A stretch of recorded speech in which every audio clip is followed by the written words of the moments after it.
The world in 2050. Future tenses.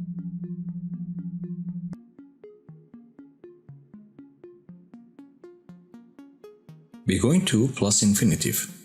It's about prediction, intention, plans. Example, many countries are going to use digital currency in 2040. People are going to drive new vehicles in 2050. Students are going to have new types of education. Doctors are going to prescribe new types of medicine.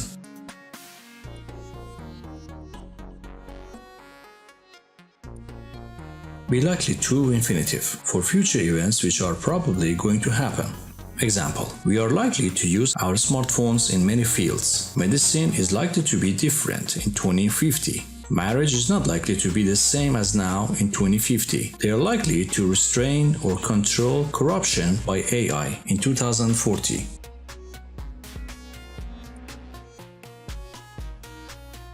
Be due to infinitive. It's about fixed events happening at or within a specific time. Example, they are due to change all education system in schools within 10 years.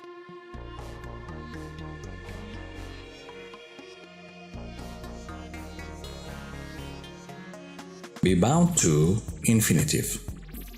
It's about all future events which are certain or very likely to happen. Example, human is bound to use smartphones in all places instead of ID, passports, and etc.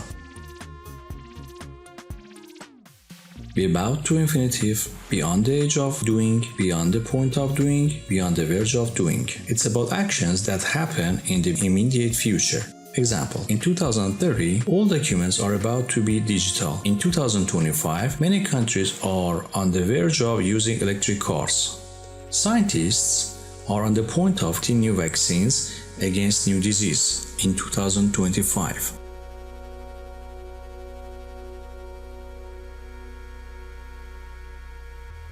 Future model of obligation. Be to infinitive to express prohibition only in negative form. In 2050, you are not to drive vehicles. Sometimes we can use it for official arrangement. The President of America is to visit India next week. Was, were, past. It means that the arrangement did not happen. Example, the President of America was to visit India last week, but he changed his mind. Or it's about the possible aim when you're saying what should be done to reach it. In 2040, if the pupils are to use AI in their brain, they must be taught how to upgrade information. If she is to live in this country more than 3 months, she must have a residence permit.